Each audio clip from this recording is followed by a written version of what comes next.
Welcome, everybody. This is Our Android Week with Alan Furstenberg in New York, Bruce Turner in Lynchburg, Virginia, Duke Carrico in Kingsport, Tennessee,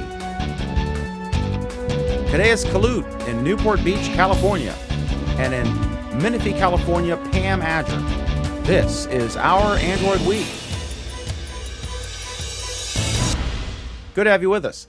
Our first topic tonight is this LG smartwatch that is boxy and rectangular and in stark contrast to the round one that Motorola is going to put out, the Moto 360. But apparently we've learned a rumored price.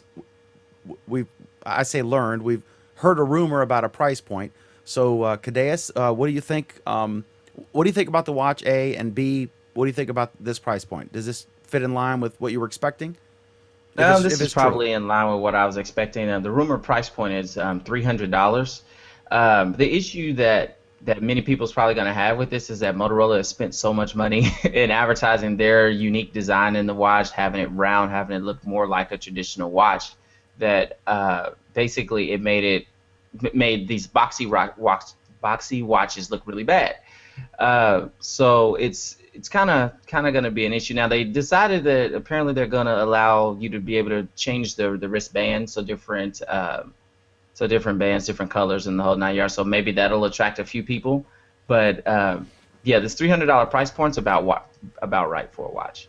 So I've been when we first discussed this, like the Moto 360, for example, is they started the way they're promoting it, right? We don't know the reality, but the way that they introduced it was that they said they weren't going to go with off-the-shelf stuff, that it would be easy for them to take off-the-shelf components and basically build a small non-phone phone with a wristband, and then it would be rectangular or square, and it would be easy. And Motorola said that they would rather do it like a watch. And then we know there's some watch companies that are actually working with Google. So in the end, LG obviously will have an advantage if they come out with their product first. But do you think there's any competition out there at all in this category other than that Moto 360? Probably not, because I think Samsung is in its own little category. So I don't really think that there's any real competition. Yeah, Samsung's gone proprietary, right? They're Right. They've went 100% proprietary, so they don't really count when it comes to the things that this watch will be able to do over their stuff, or all these new watches coming out over their stuff. Do you think they'll back down on that? You know what, Samsung? Yeah, they'll make a version, and then whichever one sells the most, they'll go ahead and run with that one and disregard the other one. So they'll eventually make a version of the Android Wear. And then, if they get more sales out of the Android Wear than they do their own proprietary, then they'll get rid of their own proprietary. That's just kind of how they do things usually. What do you think, Pam Adger? What do you think about the price point of this watch, and how do you compare it to the 360, whose price point we don't yet know?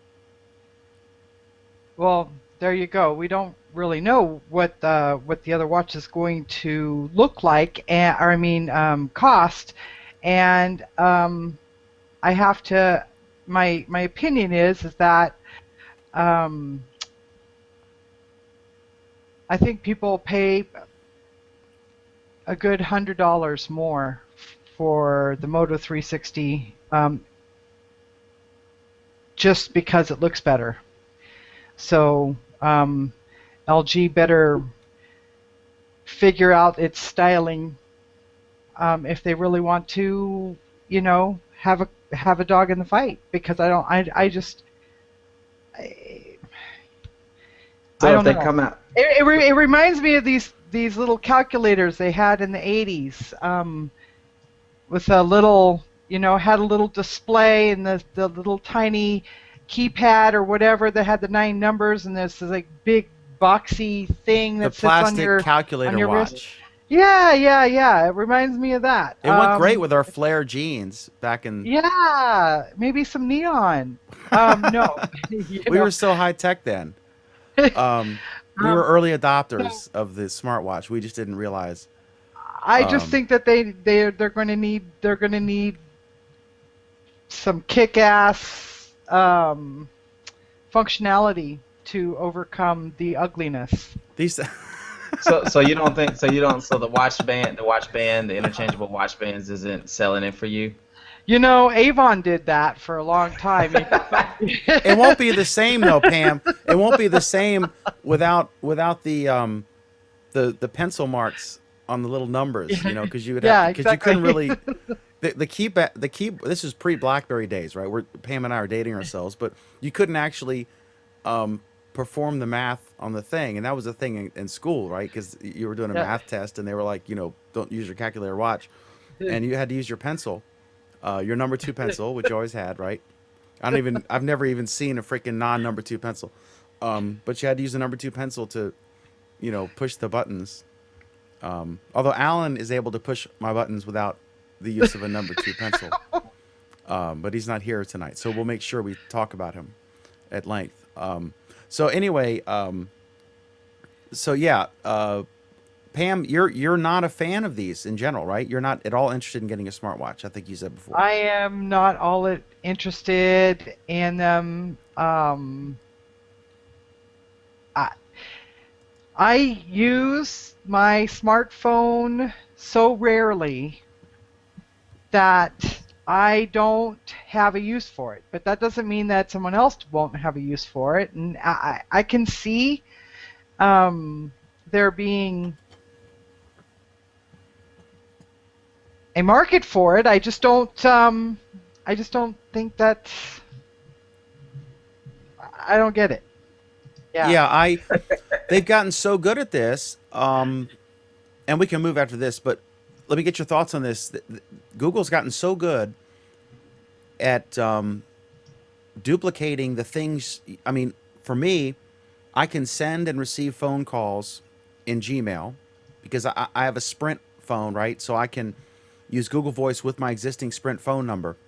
But other folks can do this. Like Craig Shipp uses a Google Voice number for his public, when he gives someone his phone number. And so I can send and receive phone calls on my computer. I can send and receive email. I can send and receive text messages. Literally, the only thing I cannot do on my computer that I can do with my phone is receive MMS or if someone, sends picture mail or text you a photograph, right? But that's very rare that someone does that to me. It's usually a friend, they're driving and they see an accident or whatever, and they want to send it to me or whatever, or a funny picture of their kid or something. And that's usually not a time perishable thing. I can wait. So I could literally leave my phone in the car and be fully functional. So that's an argument. Has technology gotten to the point where we don't need these things? Or is this going to be, I think this is going to be a runaway hit. I will buy the Moto 360 regardless of whatever it costs. I don't know if it's going to be $500 or $300 or whatever.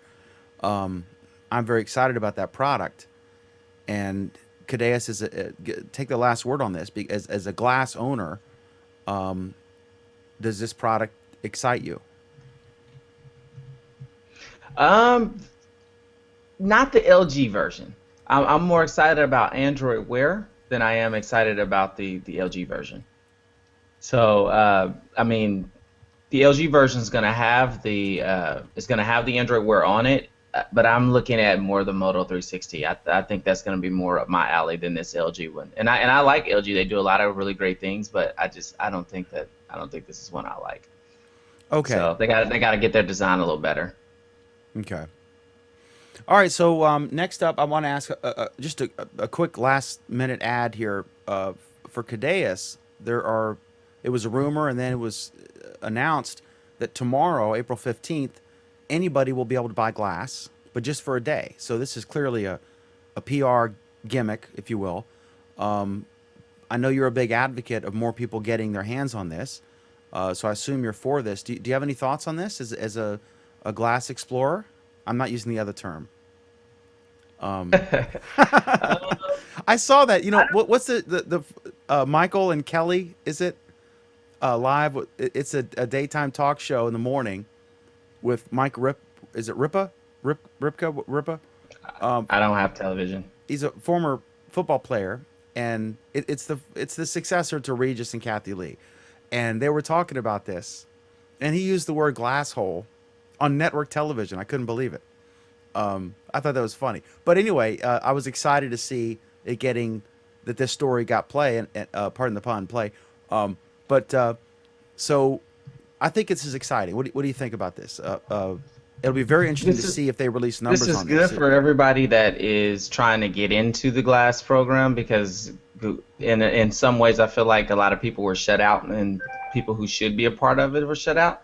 So I think this is a good thing for them. As far as the glass community, I think a lot of people will have a lot of people to be able to test a lot of their software now. So it's kind of a good thing, and then it gets more people in it, more glass on the street, more people seeing glass everywhere. So all this banning and all that stuff will start to die because people realize it doesn't do what they think it does.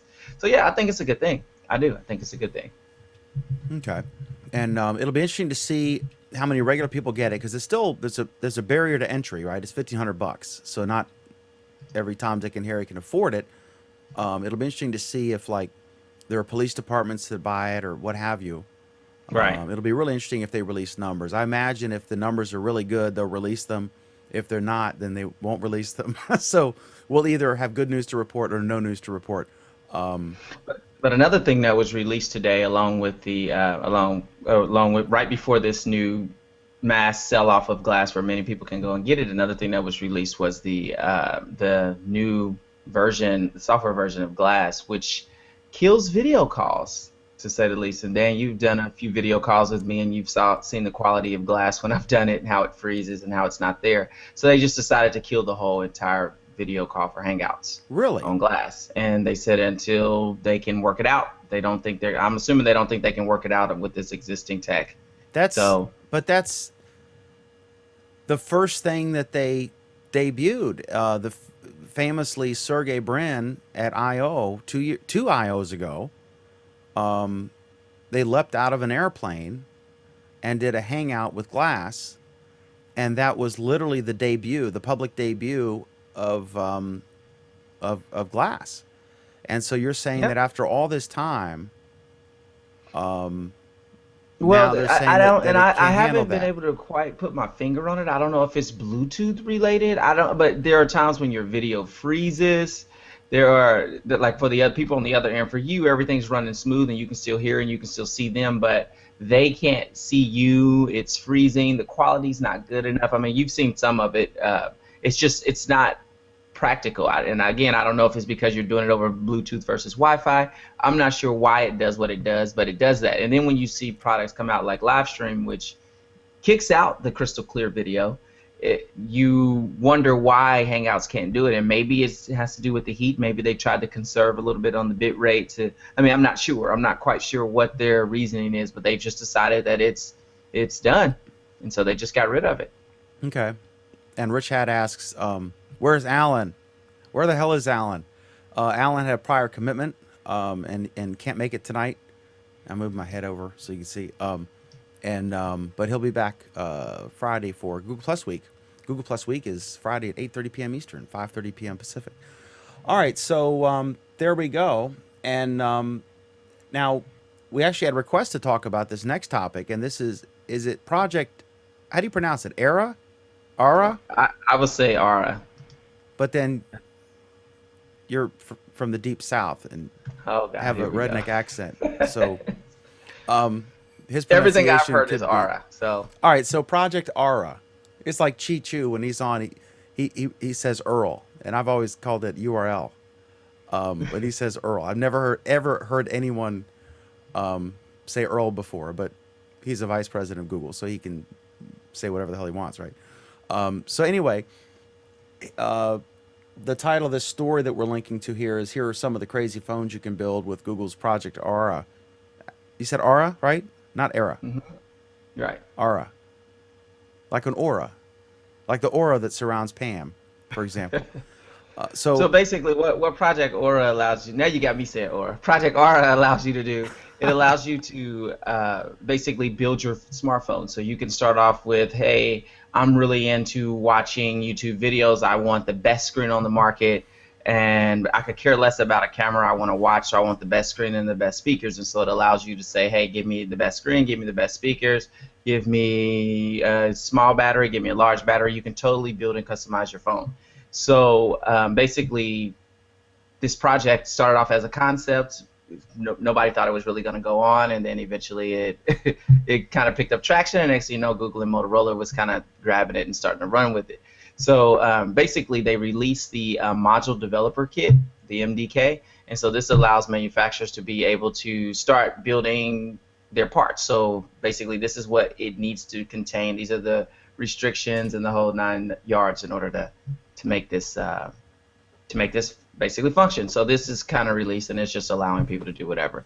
So another example, if you are really into cameras, you can get a better camera. You can probably add a 40 megapixel camera and get great shots out of it, but in because of the size, you may have to sacrifice some battery life. So it's just kind of lets you customize exactly what you want out of your phone. And then it makes it so, hey, if they release a better camera, you don't have to buy a whole entire cell phone in order to get a better camera. You just throw your old camera piece away and then get the new camera piece, or throw your old screen away and get the 4K screen, or whatever you're trying to do. Okay, so let me ask you, is this akin to, like, advancing this a couple years down the road, is this akin to the incredible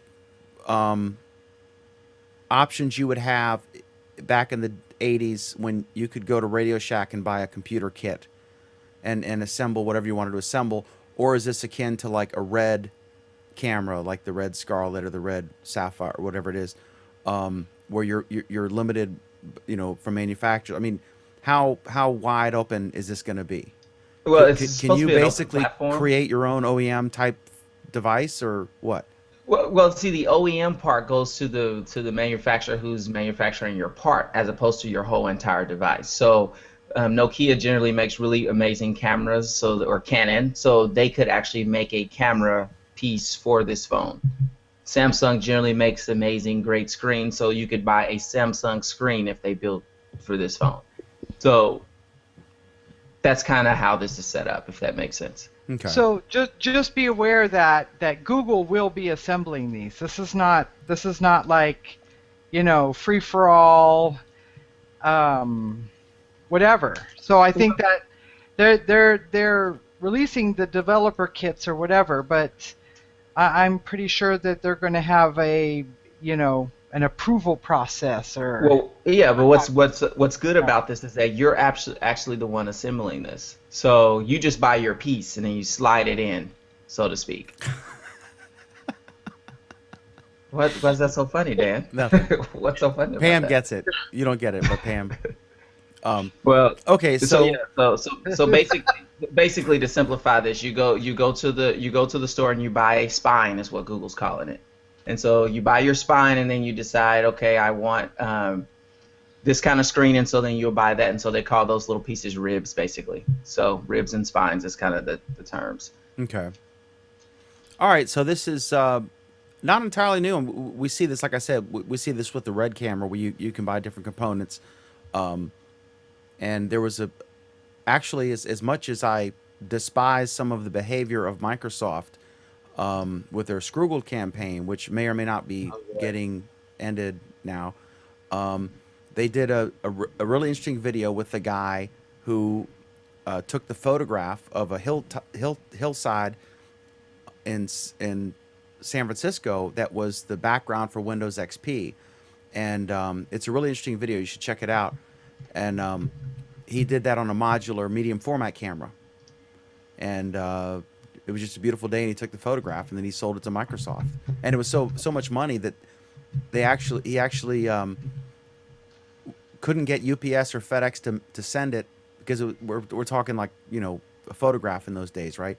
And so he had to they literally flew or sent him a plane ticket to his agency, and then the agency had to fly to Redmond, Washington to bring the photograph over so Microsoft could use it. And then it became like the most viewed photograph ever. And it's a beautiful picture that completely unrelated. It's a shame Alan's not here to troll me for bringing that up. Okay. So that's Project ARA. Aura. Ara. Ara. Uh, Oh my God. so next up is developers can use Android Wear to build a Chromecast smartwatch remote. So this is an interesting hack. Could you enlighten us? Can you translate this to English for us, Kadeas Kalut? So basically, it's very simple. It's self-explanatory right there. Some developers sat down and they decided to take an Android Wear, so in your case, the Motorola 360, and they decided to make it a remote for you, for Chromecast. So because we know how much you like remotes and you have to live with them, and so maybe this will help you kind of modernize your remotes a little bit. This is a misnomer. This is an Alanism. I'm Why is coining this? a new term today. This is April 14th, 2014. That should be an easy date to remember. I'm coining the term Alanism. I mean, you was the one who This said you gotta have a remote. Remember? Where's your big remote at? Don't you have your big 1200 button remote? You was the one that said you had it's to have not it. that big. Let me see. Wait. Let me go through my How many remotes buttons here. is on it? Wait. Is it Here's my more than Motorola 5? Photon, which I use as a tele. I'm getting ready. I got to tape a TV commercial after this. So I've got my This is literally my teleprompter, and then I've got my fragile glass. You should get one of these. Good ass. No, my glass isn't fragile. It's actually pretty flexible. So And then I have my Sony NEX7 remote, and then I have my how many teleprompter is that remote, more than 5? Is that more than 5 buttons? and How many then I buttons is have on that again? this is my phone. What's wrong with it? How Hello? many buttons is on it? No, this is actually a remote for my teleprompter for the TV camera, and then I have my Vizio. If that see, Pam is turned on by numbers, so she's basically going into convulsions right now. That's Um, awesome. Pam. So anyway, I don't know where this rumor that I love remotes came from, and that's just what's with our arms. You reach. said it on the show, Dan. Everybody remembers you saying that.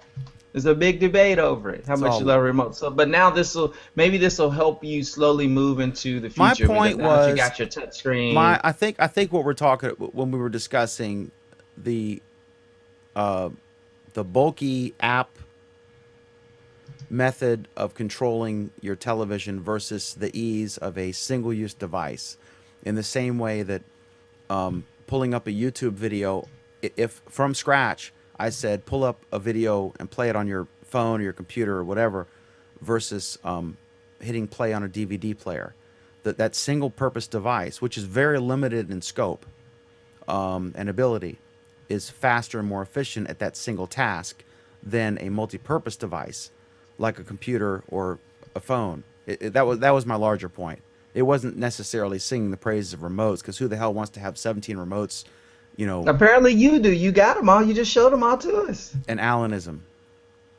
So But I think anyway, there's this no allows you denying, to be there's no able to denying use that your- if you have a DVD in your DVD player and you hit play, it just works every time, unless it gets dirty or whatever. The heads, if DVDs have heads, I don't know what you call it, but like a VCR used to have heads, you have to clean them. But a DVD player, it just works. It's a single-purpose device, very limited in ability, but it works really well at that topic, or at that task. And comparing that to a multi-purpose device, but the computer is really the first machine humans ever created to do more than one thing, right? Almost every other machine was designed for single purpose. But the computer is designed to do anything. It's the first multi-purpose machine ever invented by humans. I could be wrong, and please correct me. And we're looking at the comments. We have one comment so far from Rich. So please, how come Alan gets praised even when he's not here? Explain that to me. That's the question. That's the question of the day. Alan gets praised even when he's absent. He'll get a kick out of that.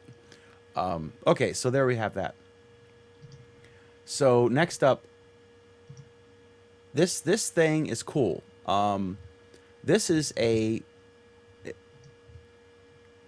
the title of the story is CarPlay Can Wait: How to Get Android Set Up in Your Car Today, and this is from Greenbot, which I had never seen before. I'm not sure where I don't know if I saw this on Techmeme or where I saw this, But basically, it's really neat. It's got this thing from Amazon, which bolts to your one of the bolts underneath your car seat, your shotgun side car That's seat. the gooseneck. Yeah, Right. and it's 18 inches, and then it holds an iPad or an Android tablet, whatever, and then it explains all the details, and we'll have the link underneath the post here. But I know, Pam, you're a big opponent of anything in your freaking car that does anything other than keep your eyes firmly focused on not hitting the school bus in front of you. Is that fair That's to only 'cause say? she's a brainwashed Californian. Nobody else in the country feels that way. It's only Californian people She's a that feel like dangerous, that. subversive liberal. Um, yeah. So, is that a Oh, fair? I'm sorry. Is that a Hey, I fair? got my credit But card. Oh, that, you shouldn't be looking at your credit card while driving. Oh, look, there's my friend on the street. Oh, you shouldn't be looking at your friend while driving. Everybody in California does that. so Every I little think. thing is, oh, you shouldn't be doing that. Yeah, I think that's a fair description of Pam. She opposes anything other than looking at the red tail Okay. lights of the school So bus in front of you. if I hadn't been hit twice in 1 year, okay, then maybe I might feel differently. But California drivers are some effing crazy You would people. love Athens. And that's only because they focus on the things that's not important as opposed to focusing on the road. Pam, That's you why would they're love crazy. Athens, Greece. When we went to Athens, we lived in Kefissia, Greece for 2 years. And when we went there, my dad got insurance. And because, go overseas, you have to get different insurance or you have to, do whatever. And the insurance guy said, it's going to be pretty expensive. He said, why? He said, I've never been in an accident. He said, oh, you'll be in an accident. Because in Greece, they drive, they're insane. They'll park anywhere. And my dad was talking to a Greek guy, and he said, the streets, they belong to the people. And so they just park, on the sidewalk. They don't care. So anyway, so this was an interesting little setup here. And they're talking about, it's kind of a neat guide if you were so inclined. This is not a mainstream use case scenario, but I was pretty impressed. Basically, you get some kind of Wi-Fi thing set up on your phone, like what is it? Not MiFi. What is it? Foxfi is an option that works either via it creates a Wi-Fi hotspot or it creates a Bluetooth connection.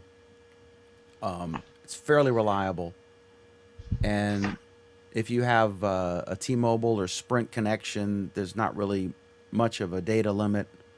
If you have AT&T or Verizon, there is. With T-Mobile, I think it'll dumb down your speed after a point. So, but anyway, this is just, I think it's interesting. And we're going to see this, right, Kadeus? Because we're seeing this in the Tesla and some other cars where they're basically run by a tablet. I've already been doing something similar to this. I have one of those Samsung universal mounts. I like it because it moves fluid, so I choose that one. But it's a universal mount that resizes to each phone, so no matter what phone you have, it does it. And I just stick it up on my windshield, lock it in place. It stays up there for months at a time before it finally takes a little quick fall. And then I put my phone there and I run all my music through it, and I can either do Bluetooth or I can run a wire, just depends on my mood. And but other than that, yeah, I do that right now. It's no problem. I get my directions through it. Before I got glass, I was doing voice text through it. I mean, it works fine. I mean, I don't even know why they tell you to install this other program, because really you don't even need that program. I mean, everything you need is right there. You can do it with Google Now and Voice. So. Okay. I find this whole, it's just, I find the whole thing exciting to see where this goes. Did you have a comment you want to put up? Ryan Gurnick said that I guess maybe they think that the people are insane, Pam. Maybe that's why they drive like that in California. So. Or maybe they figured out that they're insane. Yeah. Absolutely. Okay. So next up is the technology behind Android TV, how Google wants to reinvent apps for the living room. So why don't you tell us about this and what your thoughts are, Kadeas? Okay, so basically, I guess about a week or two ago, The Verge got a hold of some, I guess, secret documents from Google that basically showed the new Android TV, which we've known they've been working on for the last year and a half. But apparently, they are trying to go and try the living room again for like the fourth time, so third or fourth time. So basically, yeah. So this is their newest attempt at trying the living room. And yeah, so I guess their new concept is basically they want to take content and put it in directories like apps as opposed to our traditional setup that we've had for years. And then when Apple came with their setup, bringing the iTunes store in and all that stuff. And so basically there's their end goal. Their end goal is to make everything easily accessible. I mean, we've seen them go through YouTube and slowly start to implement these different requirements out of your photos and the things that you upload for your page and stuff. They started kind of redesigning and re-implementing, having you so I think like the newest one is like you got to have a picture that's 2542 by some other dimension so it'll fit on a huge television screen. And so this is something that they've been preparing for the last few years. So basically, I guess hopefully we're towards the end where they're actually going to release this, because this is something that I actually have a lot of hope in, which Google and me have not been seeing eye to eye these last few days. So, but yeah, so this is something good in some ways. I don't know if they really bring anything more to the table other than the way they organize content. I don't think they bring anything different to the table that we know of anyway, that Apple or Roku or even the Fire has already brought. So, what about that Hangout app that we saw in the leaked screen cap? And again, we're out on a limb here. We don't know if that's accurate, but it looks pretty legit, and I haven't seen any strong denials from Google that that's accurate. So, working with a theory that this is accurate, or at least an accurate portrayal of some version of a future product. One of the commenters, when I initially posted this, said the most exciting thing was that Hangouts app. And I remember about 2.5 years ago, I advocated for Hangouts to be a television app, like when you get a Vizio or a Samsung TV or any intelligent TV or smart TV, whatever you want to call it, that has those built-in apps for Netflix and Amazon Prime and often Twitter and Facebook, etc. That I was advocating for a Hangouts app that could work with a webcam type device on top of the television set, so you could use your actual TV for a soldier to talk to his daughter or son back home, that sort of thing. And it looks like that's part of this, if this is accurate. Do you think that's a big thing? I can't really honestly. I don't see the use case of putting video hangouts on the television in its current state. Like I don't see why I see what you're thinking of. You're thinking of like how Microsoft is Skype and Xbox Live, kind of the same thing. So while you're watching TV, you can watch something with somebody. I see kind of where you're going with that, and that, I mean, I don't know if that'll be a good use case or not. Are you just saying that because that puts the user in a situation where they have to go and purchase a camera, and unless this is one of those. I mean, we've tried this a few times in the past. We've tried this. There's different phone services that try to bring video calling to the television, and they always seem to fail. So I don't see the use case in this. Is it doing this, or is it just that perhaps you're sore that your $1,500 glasses can no longer do video calls? No, actually, it sucked so bad I didn't use it that way. So I understand why they got rid of it. I mean, it sucked it pretty bad. What do you want? What do you want for $1,500? I mean, let's be fair to Google here.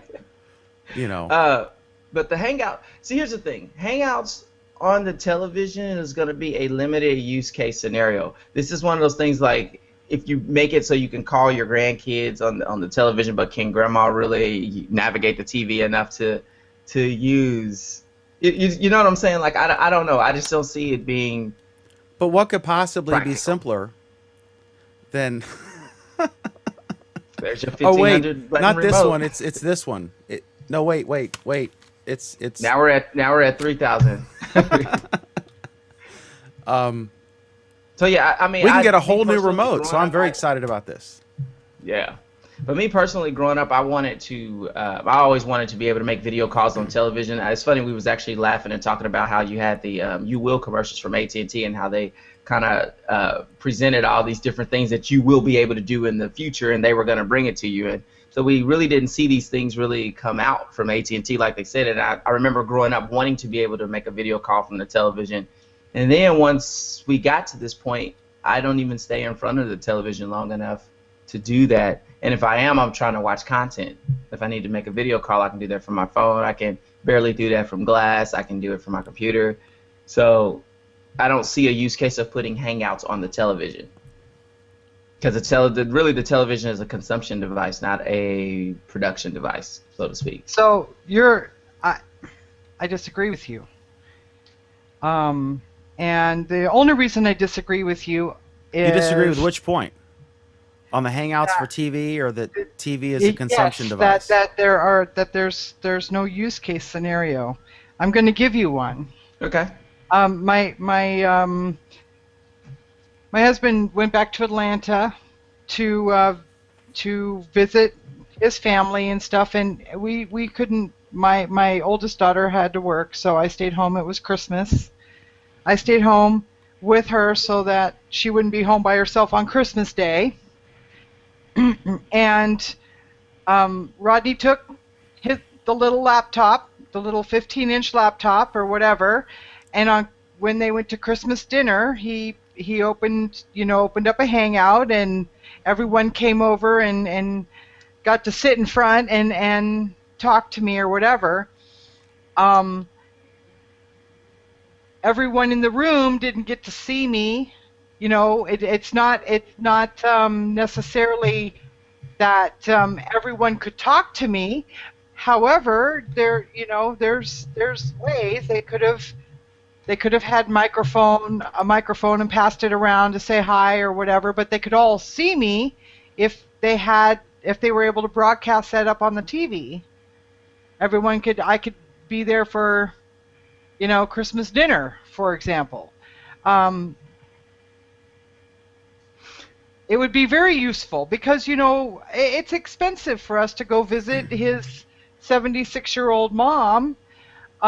We could do Hangouts on Friday or Saturday night. She doesn't have to sit in front of the computer. If she had the camera and stuff set up, she could see us. She doesn't care what she looks like, right? We don't need to see her. She wants to see us. So I think that, if you think about it that way. Yeah, and that specific use case scenario, I think the key points are that, and again, my initial analogy to the soldier talking to his kid at Christmas or Thanksgiving or whatever, that typically the television set is the largest screen in the house in most cases, and B, this would probably be easier. Just like Google came out with that. Google came out with that Hangouts device for conference rooms, right? It was like $1,000, Hangouts for Business or whatever it is, or I forget what it's called. The idea, it's like getting back to my earlier point about remotes is a single purpose device, where this is a little computer thing, and it does Hangouts and that's it. Got a speakerphone, etc. This little kit. So that's what it does to make it really easy for non-technical people, to have a device that does this thing and nothing else. And I just think it would be amazing and awesome if it was really easy to do a Hangout on your television set, which is usually hooked up to the nicest speakers in someone's home and the largest screen in the home. Go ahead, Kadesh. Now keep in mind, though, with that, you do have, there's a lot of variables, because based on the size of your room and the type of speakers that you have, the Hangout program may not be able to isolate the feedback from the voices coming through. So there's a lot of other variables in there, and that's going to be different for everyone's room and experience and the type of speakers that they have in comparison to the mic that they have. So there's a lot of different things you're going to have to take into consideration when you decide to do Hangouts. I think that you might be overthinking it a little bit, Cadeas. We're not talking production quality. Right. Let's put this on HBO, as Well, a 1 hour special. We're talking Christmas dinner, and you know what? They would rather see me and barely hear me or whatever than not. Absolutely. Here's an idea. Here's a perfect example. This setup that I have right here. If I turn these speakers on, that's right around this computer, there will be so much feedback. You guys will be hearing yourself over and over again, and it's based upon the type of speakers that I use. If I have to use if I use the speakers built into my computer, sometimes the Hangout even does that as a feedback. So, and this is going to be different for each room and each scenario. Some people have huge rooms, some people have small rooms. These are things they have to think about.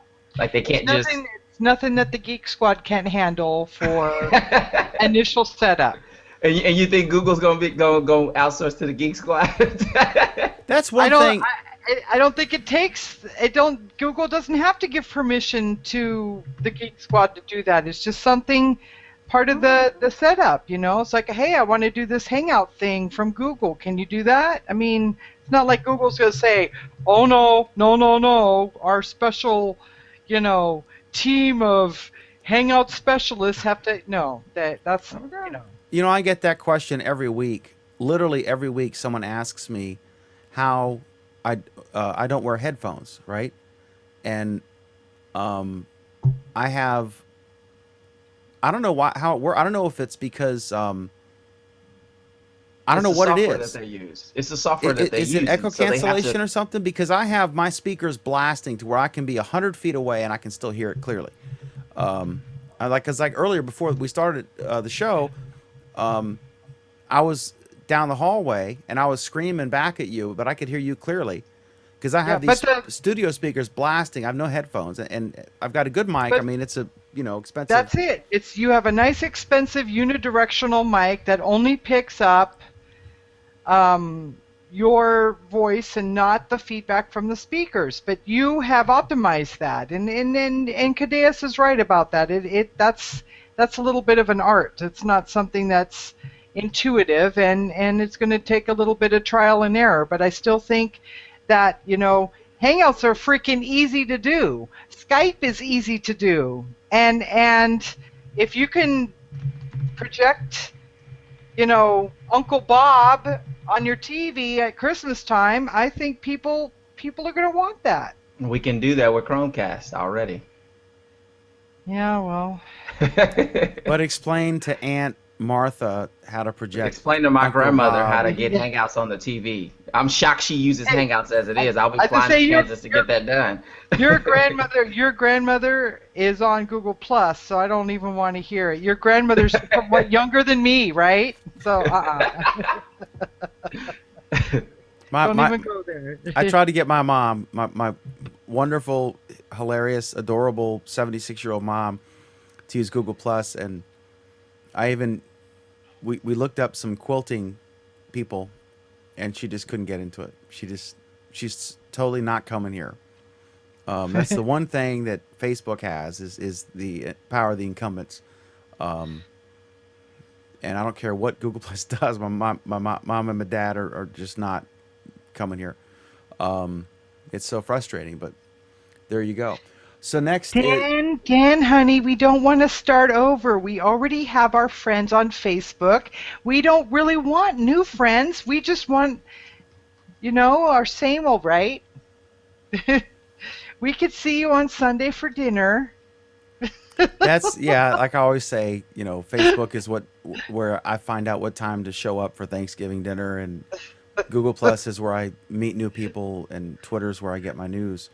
By the way, your sister totally just called you out all over the place in that book of hers. It was hilarious. My sister's book Ryan has a question for you. He wants to know why you just won't use a computer when you do the Hangouts. I am using a computer. I'm saying my mother-in-law. That's what it means. Like that in your analogy, in your setup, why you didn't use a computer? Why you guys didn't use a computer and then project it? I mean, why would you? I mean, it's a different device, I would say. I mean, you can watch the Masters. Most people do not have I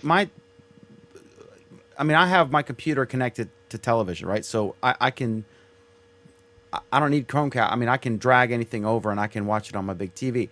But most people do not have that situation. So if you're watching television, usually the television is the largest screen in the house. Most people do not have their television connected to the computer. So that's why Chromecast is popular, because most people don't have a computer connected to it, because all of these smart, Apple TV, the Roku box, Chromecast, all of those are completely irrelevant if you have your computer connected as to your TV making an extended desktop screen. You wouldn't need any of those things, but most people don't have that, and so if they want to experience these things on that large screen, usually connected to a stereo system of some kind, or not necessarily, then that's the reason, I think, right? Well, we did use a laptop. We didn't.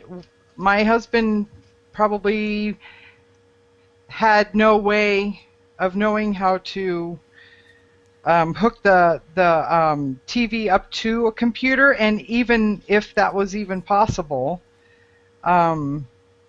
So it's all about technical know-how that we didn't project on any television or anything. They came over and sat in front of the laptop and talked to me that way.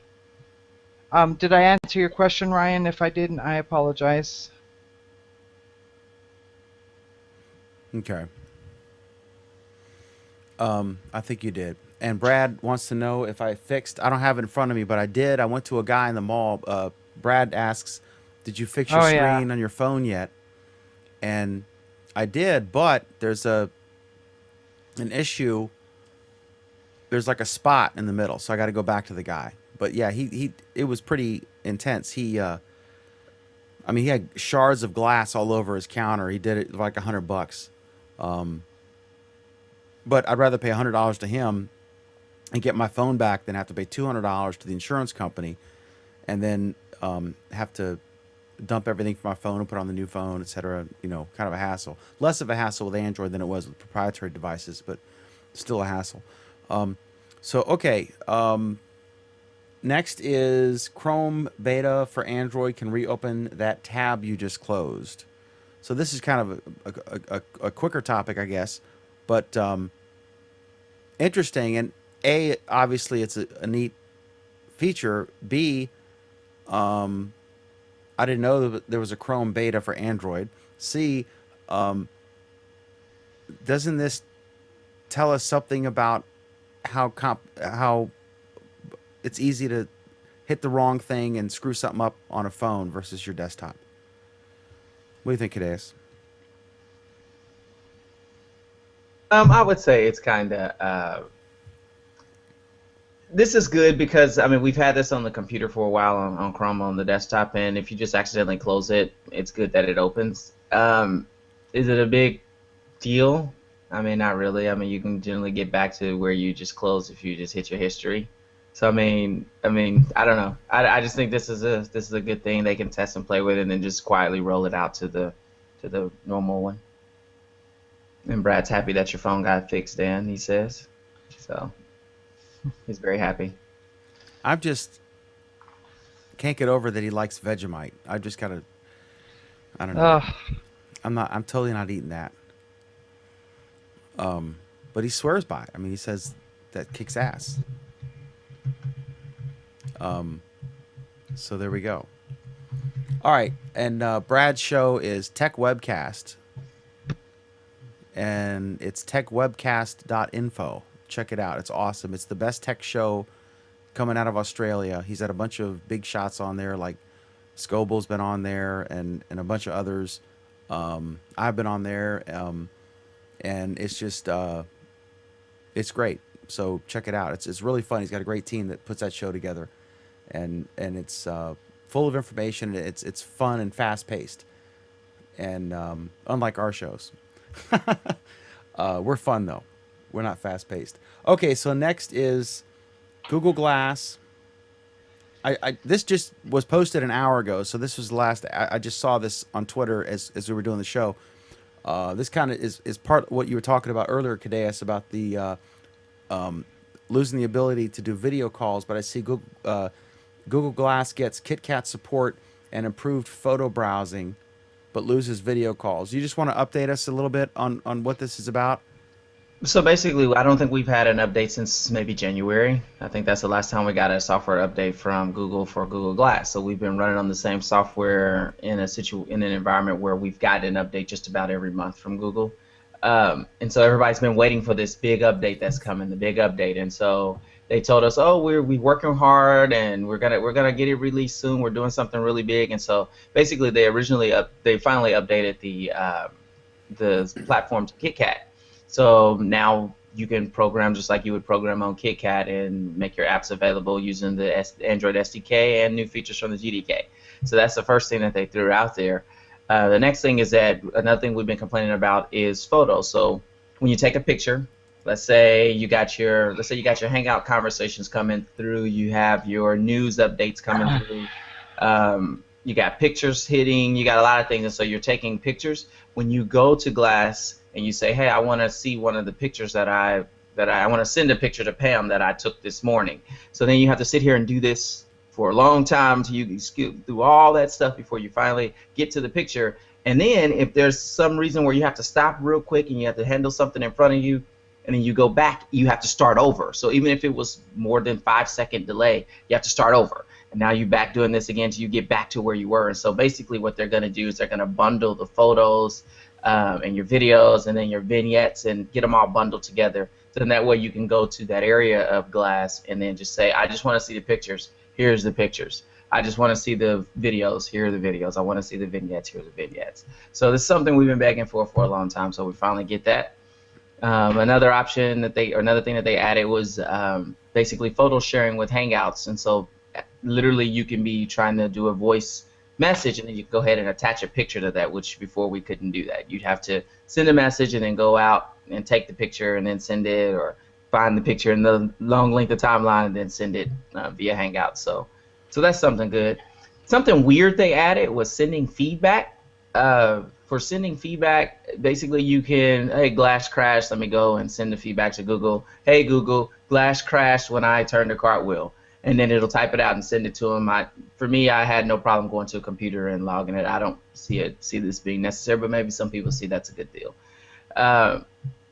Then they added voice command sorting. So basically, the more you use Glass is going to learn which commands you use more frequently, and then they're going to bump them up to the top. It's okay. I mean, it's an interesting concept, but my thought on that one, bumping it up to the top. If I'm using it that frequently, I don't even need to look at the list. I know to say, okay, Glass, record a video. Okay, Glass, remind me at 6:30. Okay, Glass, where did I put my shoes? Or whatever. I know how to say that without even looking at Glass. So I don't know why they want to do that, but that's good nonetheless. So basically, when you put people's Glass on, you'll see what they use the most of. And then, as we talked earlier, video calls are gone, and then they said they have a whole bunch of other stuff, but it's too much to type. So they're not telling us anything else, but we should get the update tonight or tomorrow. Maybe I got it right now. I don't know. I haven't been paying attention. So. Are you pissed off that you don't have video calls now? I mean, even if they didn't work well, at least you had the option. Now they've taken it away without any date or, when it's going to happen again or what? I don't know. I don't know how I feel about video calls because I didn't really use them that frequently. I don't know. I don't really know how I feel. In a way, I'm kind of mad because it's a feature that I had that they took away. But at the same time, I'm like, I never really quite used it anyway. So, I mean, because it wasn't useful or because it didn't work? It was, well, I had to think about battery life when I'm using the camera. I always have to think about battery life. I have to think about what my connection's going to be like because I don't want to be the video stopping and starting, and I don't know, it just was not practical for me. And then, as you know, there were times where you would send a hangout and then the person didn't get the hangout, or then you receive a hangout and the person didn't, and then you don't get the hangout. And so, like, your phones are going off, but I'm like, I want to do it through Glass and it never comes.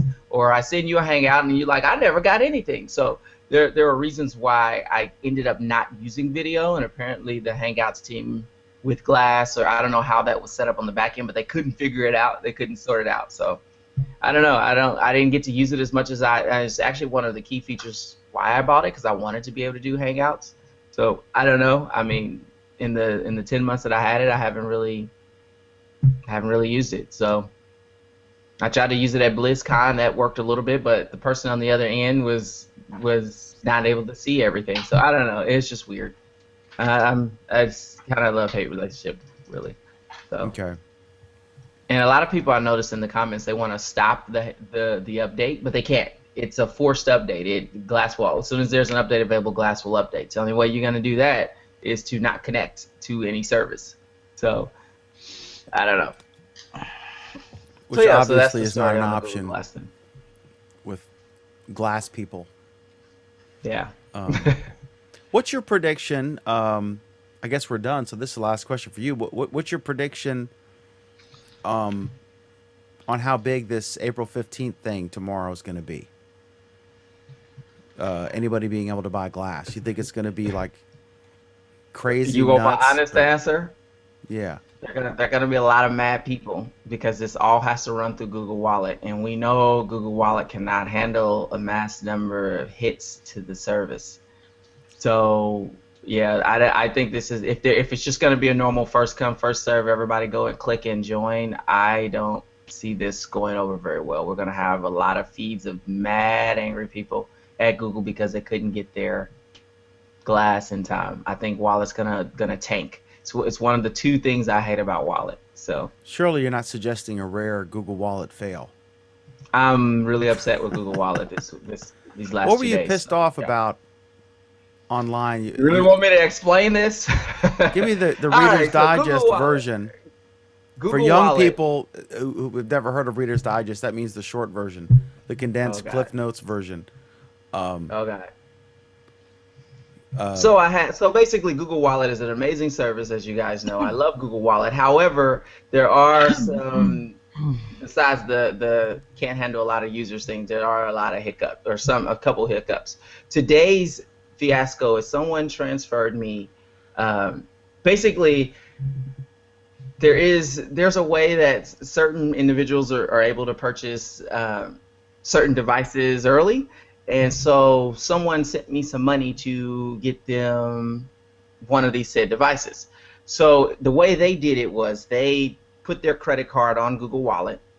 They withdraw the money from their credit card and transferred it to my Google Wallet account. So we have on your Google Wallet, you have your credit card list, and then you have your wallet balance. So it's how much money Google has of your money, and then everything else is us going out and getting your credit cards. So this person took his money from his credit card and transferred it to me. So now this money is sitting in my wallet balance. So now I go to use the site that I was going to use to purchase said device, and I can't access my wallet balance. So I call into said company and ask, why can't I access my wallet balance? And they said that you could only make the purchase with a credit or debit card. Okay, that's fine. I'm using your service, trying to make the purchase with a credit or debit card, but you won't take it because of how it's sitting, how I got the money to the thing, which is the wallet balance. So the issue that I ran into was they were saying, oh, well, use your Google Wallet card. Well, Google Wallet's card is an unsupported card type on the Google Wallet service. So therefore I can't add my Google Wallet card to my Google Wallet account to do a Google Wallet purchase that I'm purchasing from Google. So it made me so upset. And then the problem is I can't take I needed it right. I needed to do whatever I was trying to do right there at that moment. And so I could not take that money and put it on a card to make the purchase where it would do it rapidly, because Google Wallet has a $300 ATM limit fee, but a cash advance also counts as an ATM limit. So therefore I can only take out $300 a day. Well, when we're talking almost $3,000, I can't do this in enough time.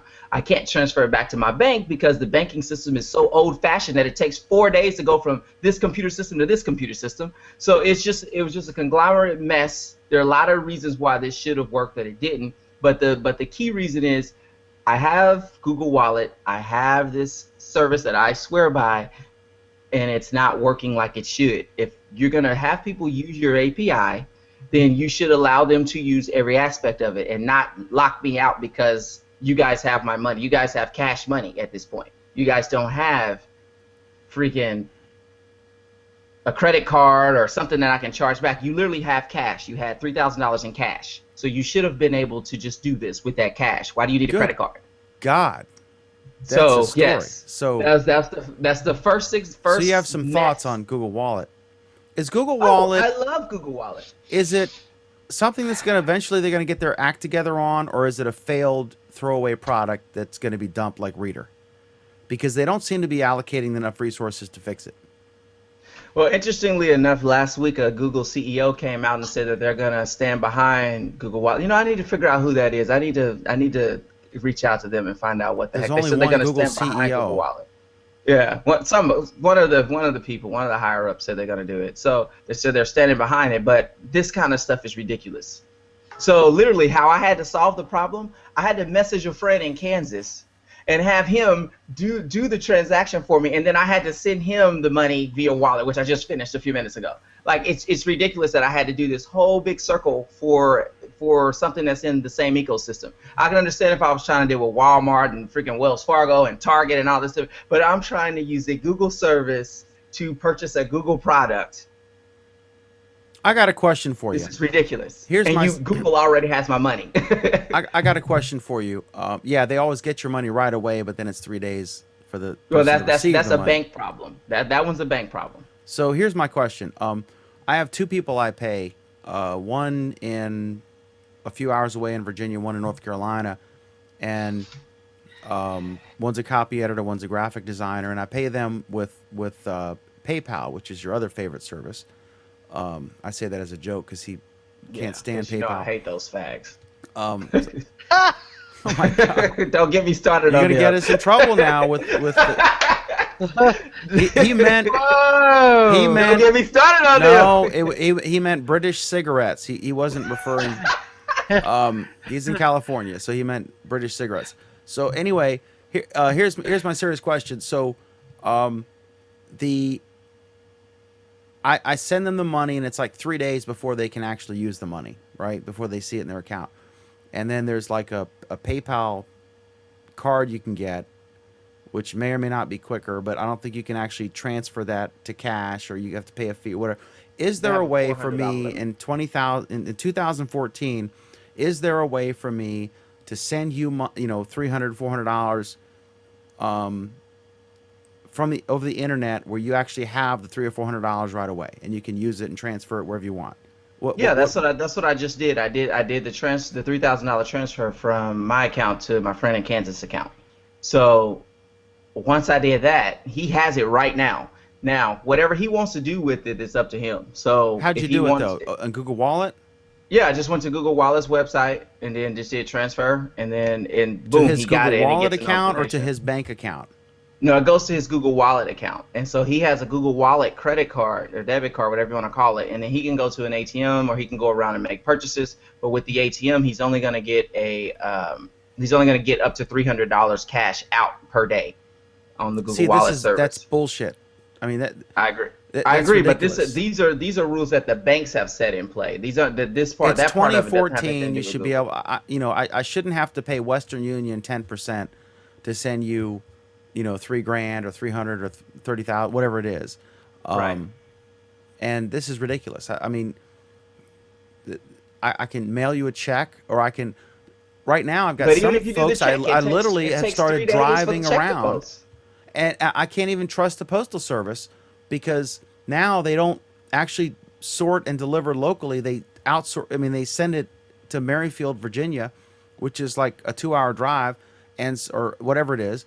And so literally, I'm driving around to 3 people's homes. I go to one person's place of work and then 2 homes and drop off checks. In 2014, I'm driving paychecks around because I don't trust the postal service, and there's no way to electronically do it. It's just insane. So that's my much shorter rant versus Cadeas's much longer rant. And this is obviously role reversal.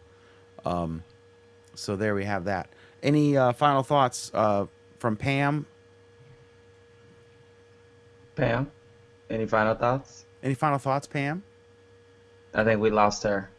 I think is she frozen, or?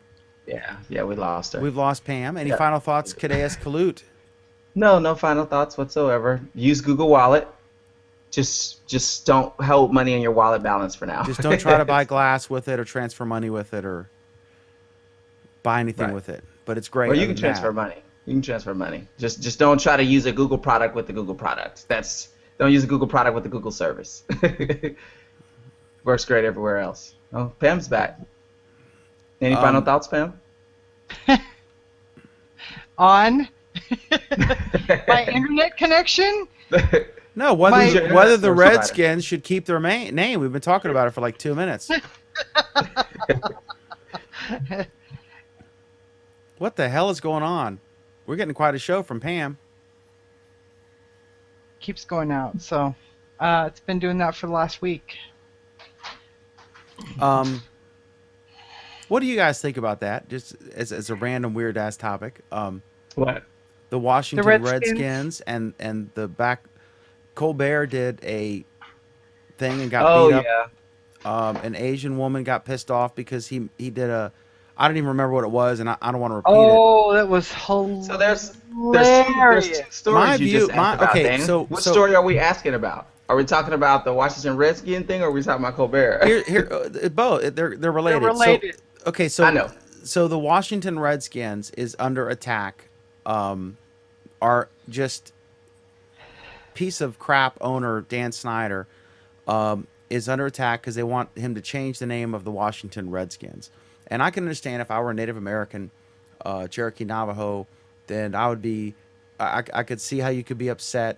You know, I mean, it's like if you said the Black Skins or the Yellow Skins or whatever, but he says the Washington Redskins. And it's an old name that dates back to, I don't know, post World War II, I guess, whenever football started or whenever the team started. So, he created the Washington Redskins Native American Foundation. And that's, if you think about it, it's like, let's say like the yellow skins, like if you're picking on Asians or the black skins, it'd be like saying the Washington Yellow Skins Asian Support Foundation or the Washington Black Skins African American Foundation or something like that. Not quite. So Not quite. Colbert made some Asian, I forget what it was, tweet making the analogy. Because the only way to show how absurd the term Washington Redskins Native American Foundation is to draw an analogy to using a different race or ethnic group is what Colbert was thinking, right? So he did that, and then this young Asian American, very articulate young lady said, raised all kinds of hell about it. What do you guys think? Cadeas, you sound like you're ready to erupt. Well, the first thing you said. This could be bigger than your said, Google Wallet rant. well, no, the first thing you said, you compared the Redskins to the to like saying yellow, but it's not necessarily about the color. That was supposed to be a derogatory term back whenever that issue was going on. So I was correcting you there, is what I was going to say. What were you correcting me about? They literally have a Native American warrior on their helmet, and it's called the Redskins. It's clearly a reference to the color of their skin. Right, but it was supposed to be a derogatory insult, is what it was supposed to be used for. So that's the allegation. I'm not saying it is necessarily, right? Right. Because they right now my opinion on the whole entire thing though is I'm a person who, as y'all know, I'm always screaming about go forward, move modern, think ahead, not behind, and so. Yes, that may have been a derogatory term for that time period or that term, but nowadays that's not. And so basically, since the name isn't being used, the word isn't being used in that fashion anymore, and I'm more okay with that. So that's how I look at that. As far as the Colbert thing and the girl flipping out and all that stuff, she got what she deserved. So that's it. Yeah, he got a promotion and she got ignored. So. Right. Pam, what do you think? You're a... Oh, boy. A 46-year-old white woman from... Right, so you should absolutely weigh in on this racial... you should weigh in on these racial issues. But no, your husband's black. And I always love to point out, Pam is a hardcore MSNBC watching liberal Democrat. and a white woman, and her husband, who is black, is a right-wing Fox News watching, gun-toting Republican Tea Party black guy. I just think that is so freaking awesome, only in America. And then let's go to this comment real quick before you respond to that. Kadesh, go ahead and read that. Miles went on to say that the tweet was made by a staffer of Comedy Central and not Colbert or his staff. Yeah, that's correct. But didn't he say it on the show and they just were tweeting what he said? He did, and the tweet wasn't made till 3 days later or something like that. No, yeah. I mean the show aired 7 times and nothing until the tweet. I think, yeah. That Asian lady didn't even watch the show. She must just follow him on Twitter or followed someone who retweeted it on Twitter. So yeah, that's crap. As far as the Redskins go, I have mixed feelings about that. The sports team has been in existence for a long time. But times change, and I think that I think that the owner of that team should respect the fact that times change and make the change. I don't care what he calls it. He could call it the Washington Raptors or whatever. But I think I can't think of a reason to keep it except for merchandising. And money is never a good enough reason to continue a name that hurts people. There's just I don't see the purpose of keeping the name other than the merchandising. I really don't. There's no benefit to the owner or the team to continue that now. I mean, 20 years ago, look, have you seen a Bugs Bunny cartoon lately? Just pick one randomly, They're full of sexist, racist, OMG moments, and well, what was the famous cartoon with Brer Fox and Brer Rabbit and Zippity Doo Dah, Song of the South? Yep, Song of the South. Absolutely racist. I mean, completely could not be more racist, with every possible stereotype you can think of in there. Big time. But I don't think that. I hear where you're coming from, and it's a legitimate view. I don't know.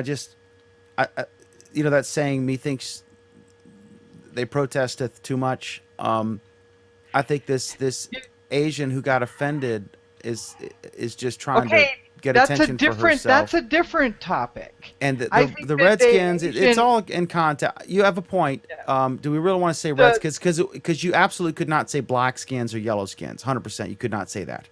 If you try to create a team now, try to create the Redskins right now, you couldn't do it. Right? There's a professional hockey team called the Chicago Blackhawks, and that is has a picture of a Native American in profile as their logo. And Blackhawks, I believe, I have no idea if they're actually a tribe or not, but we have the Cleveland Indians, and we have a bunch of other teams that over the years have changed their names, and it's because it's not